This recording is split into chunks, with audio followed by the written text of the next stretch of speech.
ಚವಳಿಕಾಯಿ ಪಲ್ಯ ಅಂತೂ ಯಾವಾಗಲೂ ತಿಂತೀವ್ರಿ. ಆದ್ರೆ ಈ ಥರ ಒಮ್ಮೆ ಚವಳಿಕಾಯಿ ಚಟ್ನಿ ಒಮ್ಮೆ ನೀವು ಮಾಡ್ಕೊಂಡು ತಿಂದು ನೋಡ್ರಿ.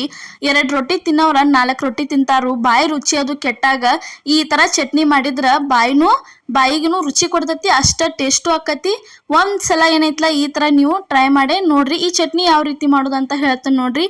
ಇಲ್ಲಿ ನೋಡ್ರಿ, ತೆವಿ ಕಾಯಕ್ಕಿಟ್ಟಿದ್ದೀವಿ. ತವಿ ಮೇಲೆ ಏನು ಹಾಕಿದೀವಿ ಅಂದ್ರೆ ಇದಕ್ಕೇನೈತ್ಲ 1 ಕಪ್ ಆಗುವಷ್ಟ ಈ ರೀತಿ ಚವಳಿಕಾಯಿ ಸೋಸೆ ಇಟ್ಕೊಂಡಿದ್ವಿ, ಅವ್ನು ಹಾಕಿದ್ವಿ. ಅದಾದ್ಮೇಲೆ ಒಂದು ಸ್ವಲ್ಪ ಹಸಿ ಮೆಣಸಿನ್ಕಾಯಿ ಹಾಕಿದೀವಿ ರೀ. ಹಸಿ ಮೆಣಸಿನ್ಕಾಯಿ ಆದ್ಮೇಲೆ ನೋಡ್ರಿ ಇದಕ್ಕೆ ಒಂದು ಸ್ವಲ್ಪ ಎಣ್ಣೆ ಹಾಕಿದೀವಿ ರೀ. ಎಣ್ಣೆ ಹಾಕಿ ಇದನ್ನ ಚೆನ್ನಾಗಿ ಫ್ರೈ ಮಾಡ್ಕೋಬೇಕ್ರಿ. ಒಂದು ಸ್ವಲ್ಪ ನೋಡ್ರಿ, ಒಂದು ಸ್ವಲ್ಪ ಏನೈತ್ಲ ಚವಳಿಕಾಯಿ ಕೆಂಪು ಬಣ್ಣ ಬರುತ್ತನ ಇದನ್ನ ನೀವೇನೈತ್ಲ ಫ್ರೈ ಮಾಡ್ಕೋಬೇಕಾಕೈತ್ರಿ. ನೋಡ್ರಿ ಈ ಥರ ಚೆನ್ನಾಗಿ ಉರಿ ಸ್ಪೀಡ್ ಇಟ್ಟ ಇದನ್ನು ಫ್ರೈ ಮಾಡ್ಕೋದ್ರಿ. ಈ ಥರ ಪೂರ್ತಿ ಎಲ್ಲ ನೋಡ್ರಿ. ಇದೇ ಥರ ರೆಸಿಪಿಗಳನ್ನ ಭಾಳ ಹಾಕಿದೀವ್ರಿ ನಮ್ಮ ಪ್ರಿಯಾಸ್ ಕಿಚನ್ ಚಾನಲ್ ಒಳಗೆ. ಒಂದು ಸರ್ತಿ ಹೋಗಿ ಎಲ್ಲ ಪ್ರತಿಯೊಂದು ನೀವು ನೋಡ್ಕೊಂಬರ್ರಿ. ನೆಕ್ಸ್ಟ್ ಇದಕ್ಕೇನೈತ್ಲ ಇಲ್ಲೇ ಒಂದು ಸ್ವಲ್ಪ ಬೆಳ್ಳುಳ್ಳಿ ಹಾಕತ್ತೀವಿ ನೋಡ್ರಿ. ಬೆಳ್ಳುಳ್ಳಿ ಆದಮೇಲೆ ನೋಡ್ರಿ ಇಲ್ಲೇ ಒಂದು ಈರುಳ್ಳಿ ಸಣ್ಣಂಗೆ ಕಟ್ ಮಾಡಿಟ್ಟಿದ್ದೀವ್ರಿ. ಈ ಥರ ಈರುಳ್ಳಿ ಹಾಕ್ಬೇಕ್ರಿ. ಈರುಳ್ಳಿ ಹಾಕಿ ಇದನ್ನ ಏನೈತ್ಲ ಮತ್ತೆ ಚೆನ್ನಾಗಿ ಫ್ರೈ ಮಾಡ್ಕೋಬೇಕ್ರಿ. ಯಾಕಂದ್ರೆ ಈರುಳ್ಳಿ ಹಸಿ ಸ್ಮೆಲ್ ಎಲ್ಲ ಹೋಗಬೇಕು. ಈರುಳ್ಳಿ ಮತ್ತು ಮೆಣಸಿನ್ಕಾಯಿ ಮತ್ತು ಅದೇ ರೀತಿ ಏನು ಹಾಕಿದೀವಲ್ಲ ನಾವು ಚವಳಿಕಾಯಿ, ಅವೆಲ್ಲ ಚೆನ್ನಾಗಿ ಒಂದು ಸ್ವಲ್ಪ ಕೆಂಪು ಬಣ್ಣ ಬರುತ್ತನ ಇದನ್ನು ಚಲೋ ತಂಗಿ ಫ್ರೈ ಮಾಡ್ಕೋಬೇಕ್ರಿ. ನೀವು ಎಷ್ಟು ಚಂದ ಫ್ರೈ ಮಾಡ್ಕೋತಿರ್ಲ ಅಷ್ಟ ಚಟ್ನಿ ಬಾಯಾಗ ಮಸ್ತ್ ರುಚಿಯಾಗೇ ಬರ್ತೈತಿ. ನೀವು ಚವಳಿಕಾಯಿ ಪಲ್ಯ ಅಂತೂ ತಿಂದಿರ್ತೀರಿ, ಆದರೆ ಈ ಥರ ಚಟ್ನಿ ಯಾರೂ ಜಾಸ್ತಿ ಮಾಡಿರಂಗಿಲ್ಲ ಅನ್ಕೋತೀನಿ ರೀ. ಮಿಸ್ ಮಾಡ್ಲಾರ್ದ ಟ್ರೈ ಮಾಡಿರಿ, ಭಾರಿ ಬೆಸ್ಟ್ ಆಕೈತಿ. ಇಲ್ಲಿ ನೋಡ್ರಿ, ಇವಾಗ ಇದಕ್ಕೇನೈತ್ಲ ಸ್ವಲ್ಪ ಕರಿಬೇವು ಹಾಕತ್ತೀವಿ ನೋಡ್ರಿ. ಕರಿಬೇವು ಹಾಕಿ ಮತ್ತು ಚೆನ್ನಾಗಿ ತಿರುವಾಡ್ಕೋಬೇಕ್ರಿ. ನೋಡ್ರಿ ಅದಾದ್ಮೇಲೆ ನೋಡ್ರಿ ಇಲ್ಲೇ ನೆಕ್ಸ್ಟ್ ಏನೈತ್ಲ ಇದಕ್ಕೆ ಒಂದು ಸ್ವಲ್ಪ ಕೊಬ್ಬರಿ ಏನೈತ್ಲ ಒಣ ಕೊಬ್ಬರಿ ತುರದ ಇಟ್ಕೊಂಡಿದ್ವಿ, ಒಣ ಕೊಬ್ಬರಿ ಸೇರಿಸಿದೀವಿ ನೋಡ್ರಿ. ಇಷ್ಟೆಲ್ಲ ಸೇರಿಸಿ ಇದನ್ನು ಪೂರ್ತಿ ಎಲ್ಲ ಚೆನ್ನಾಗಿ ಫ್ರೈ ಮಾಡ್ಕೋಬೇಕ್ರಿ. ಒಣ ಕೊಬ್ಬರಿ ಲಾಸ್ಟಿಗೆ ಹಾಕ್ಬೇಕ್ರಿ. ಯಾಕಂದ್ರೆ ಅದು ತೆವಿ ಅಥವಾ ಕಡಾವಂಗಿ ನೀವು ಏನು ಇಟ್ಟರು ಐತ್ಲ ಹಿಡ್ಕೊಂಡ್ಬಿಡ್ತೈತಿ. ಅದಕ್ಕೆ ಒಂದು ಸ್ವಲ್ಪ ಅಷ್ಟ ಫ್ರೈ ಮಾಡಿದಂಗೆ ಮಾಡಿ ಅದನ್ನು ತಗೊಂಡ್ಬಿಡ್ಬೇಕ್ರಿ. ಇಲ್ಲಿ ನೋಡ್ರಿ ಇದನ್ನು ಅಷ್ಟು ಎಲ್ಲ ಈ ರೀತಿ ಸಪ್ರೇಟಾಗಿ ಎಲ್ಲ ತವಿ ಒಳಗಿಂದ ಏನೈತ್ಲ ತಗೊಂಡದೀವಿ ರೀ. ಅದಾದ್ಮೇಲೆ ನೋಡ್ರಿ ನೆಕ್ಸ್ಟ್ ಇಲ್ಲೇ ಕುಟ್ಟು ಕಲ್ಲ ತೊಗೊಂಡದೀವಿ ನೋಡ್ರಿ. ನಾವು ಕುಟ್ಟು ಕಲ್ಲೊಳಗೆ ಮಾಡ್ಕೊಂಡು ತಿಂದ್ರೆ ಏನೈತ್ಲ ಚಟ್ನಿ ಭಾರಿ ಮಸ್ತ್ ಅನ್ನಿಸ್ತಾವ್ರಿ. ಯಾವುದೋ ಆಗಲಿ ಹಸಿ ಮೆಣಸಿನ್ಕಾಯಿ ಖಾರ ಆಗಲಿ, ಪ್ರತಿಯೊಂದು ಕೆಂಪು ಮೆಣಸಿನ್ಕಾಯಿ ಖಾರ ಆಗಲಿ ಎಲ್ಲ ಈ ಥರ ಕುಟ್ಟು ಕಲ್ಲಾಗ ಮಾಡ್ಕೊಂಡು ತಿಂದ್ರೆ ಒಂಥರ ಚಲೋ ರೀ. ಯಾಕಂದ್ರೆ ನಮ್ಮ ಹಳಿ ಕಾಲದಿಂದಂದ್ರೂ ಬಂದಿದ್ದ ಪದ್ಧತಿ ರೀ.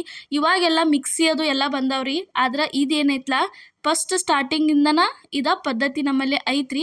ಯಾಕಂದ್ರೆ ಮಿಕ್ಸಿ ಒಳಗೆ ಮಾಡ್ಕೊಂಡು ತಿನ್ನೋಕ್ಕಿಂತ ಈ ಥರ ಕಲ್ಲಾಗ ಕುಟ್ಟಿದ ಖಾರ ಇದ್ರದ್ದೊಂಥರ ರುಚಿನ ಭಾರಿ ಬೆಸ್ಟ್ ಅನ್ನಿಸ್ತತ್ರಿ. ಖಾರ ಆಗಲಿ ಯಾವುದೋ ಚಟ್ನಿ ಆಗಲಿ. ಅದಕ್ಕೆ ಏನೈತ್ಲ ಈ ಥರ ಕಲ್ಲಾಗ ಕುಟ್ಕೊಂಡು ಒಂದ್ಸಲ ಮಾಡ್ಕೊಂಡು ನೀವು ತಿಂದು ನೋಡ್ರಿ. ಇಲ್ಲ ನಮ್ಮ ಕಡೆ ಕಲ್ಲಿಲ್ಲ ಅಂದ್ರೆ ಏನೂ ಮಾಡೋಕ್ಕಾಗಂಗಿಲ್ಲ ಅಂಥವ್ರು ಏನೈತ್ಲ ನೀವು ಮಿಕ್ಸಿ ಒಳಗೆ ಮಾಡ್ಕೊಂಡು ತಿನ್ಬೋದ್ರಿ. ಇಲ್ಲೇ ಸ್ವಲ್ಪ ಸಕ್ಕರೆ ಸೇರ್ಸಾತೀವಿ ನೋಡ್ರಿ. ಸಕ್ಕರೆ ಆದ್ಮೇಲೆ ನೋಡ್ರಿ ರುಚಿಗೆ ತಕ್ಕಷ್ಟು ಉಪ್ಪು ಹಾಕಿದೀವಿ. ಉಪ್ಪು ಆದ್ಮೇಲೆ ಇದಕ್ಕೆ ಕೊತ್ತಂಬರಿ ಸೊಪ್ಪು ಹಾಕತ್ತೀವಿ ನೋಡ್ರಿ. ಕೊತ್ತಂಬರಿ ಸೊಪ್ಪು ಆದ್ಮೇಲೆ ಸ್ವಲ್ಪ ಏನೈತ್ಲ ಜೀರಿಗೆ ಹಾಕತ್ತೀವಿ ರೀ. ಜೀರಿಗೆ ಹಾಕಿದ್ಮೇಲೆ ಇದನ್ನು ಚೆನ್ನಾಗಿನ ಸಣ್ಣ ಆಗುತ್ತನ ಪೂರ್ತಿ ಎಲ್ಲ ಕುಟ್ಕೋಬೇಕ್ರಿ. ಇದನ್ನು ಚಟ್ನಿ ಪೂರ್ತಿ ಸಣ್ಣ ಮಾಡಂಗಿಲ್ರಿ, ಸ್ವಲ್ಪ ತರಿಯಾಗಿ ನೀವು ಕುಟ್ಕೊಂಡ್ರಿ ಅಂದ್ರೆ ಮುಗೀತ್ರಿ. ಚಟ್ನಿ ಅಂತೂ ಮಸ್ತಂಗೆ ರೆಡಿಯಾಗಿನ ಬರ್ತೈತ್ರಿ. ಇದು ಮೆಥಡ್ ಒಳಗೆ ಒಂದ್ಸಲ ನೀವು ಮಾಡ್ಕೊಂಡು ತಿಂದು ನೋಡ್ರಿ, ನಿಮಗಂತೂ ಇಷ್ಟ ಆಕತಿ. ಬಿಸಿ ಬಿಸಿ ಚಪಾತಿ ಮಾಡಿದಾಗ ಅಥವಾ ರೊಟ್ಟಿ ಮಾಡಿದಾಗ ಬಿಸಿ ರೊಟ್ಟಿ ಜೊತೆ ಅದು ಈ ಥರ ಸ್ವಲ್ಪ ಚಟ್ನಿ ಹಾಕೊಂಡು ಒಂದು ಸ್ವಲ್ಪ ನೀವೇನೈತ್ಲ ಎಣ್ಣೆ ಹಾಕೊಂಡು ತಿಂದ್ರಿ ಅಂದ್ರೆ ಏನು ರುಚಿ ಅಂತೀರಿ, ಭಾರಿ ಅಂದ್ರೆ ಭಾರಿ ಬೆಸ್ಟ್ ಅನ್ನಿಸ್ತತಿ ನೋಡ್ರಿ. ಫಸ್ಟ್ ಟೈಮ್ ನಮ್ಮ ವಿಡಿಯೋ ನೀವು ನೋಡತ್ತಿದ್ರೆ ಮಿಸ್ ಮಾಡ್ಲಾರ್ದೆ ಏನೈತ್ಲ ನಮ್ಮ ಚಾನಲ್ಗೆ ಸಬ್ಸ್ಕ್ರೈಬ್ ಮಾಡಿರಿ, ಸಪೋರ್ಟ್ ಮಾಡಿರಿ. ಇವಾಗಂತೂ ಸಪೋರ್ಟ್ ಮಾಡತ್ತರಿ, ಮುಂದೆ ದಯವಿಟ್ಟು ಇದೇ ಥರ ಸಪೋರ್ಟ್ ಮಾಡಿರಿ. ಪ್ರತಿಯೊಂದು ಉತ್ತರ ಕರ್ನಾಟಕ ರೆಸಿಪಿಗಳನ್ನ ಮತ್ತು ಮನೆಯಾಗಿದ್ದದ ವಸ್ತುಗಳನ್ನ ಪದಾರ್ಥಗಳನ್ನ ಬಳಸಿನ ನಾವು ನಿಮ್ಗೆ ಮಾಡೇ ತೋರಿಸ್ತೀವಿ, ನೋಡ್ಕೊತ ಇರ್ರಿ.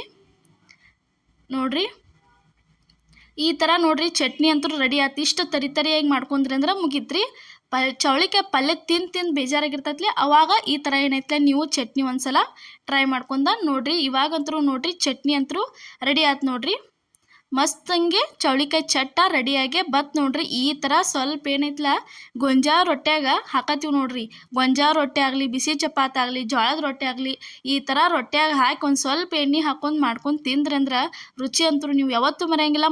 ಮತ್ತು ಇದ ಚಟ್ಟನ ನೀವು ಮಾಡ್ಕೊಂಡು ತಿಂತೀರಿ, ಅಷ್ಟು ಬೆಸ್ಟಾಗಿ ಬರ್ತೈತ್ರಿ ನೋಡ್ರಿ. ಇವತ್ತು ನಾವು ಮಾಡಿದಂಥ ಈ ಚವಳಿಕಾಯಿ ಚಟ್ನಿ ರೆಸಿಪಿ ನಿಮ್ಗೆ ಇಷ್ಟ ಆಗೈತೆ ಅನ್ಕೋತೀನಿ. ಇಷ್ಟ ಆಗಿದ್ರೆ ಮರಿಲಾರ್ದ ನಮಗೆ ಕಮೆಂಟ್ ಒಳಗೆ ತಿಳಿಸೋದು ಮಾತ್ರ ಯಾವತ್ತೂ ಮರೆಯೋಕೆ ಹೋಗಬೇಡ್ರಿ. ಇದೇ ರೀತಿ ದಯವಿಟ್ಟು ಸಪೋರ್ಟ್ ಮಾಡ್ಕೊತ ಇರಿ. ಎಲ್ಲರಿಗೂ ನಮಸ್ಕಾರ.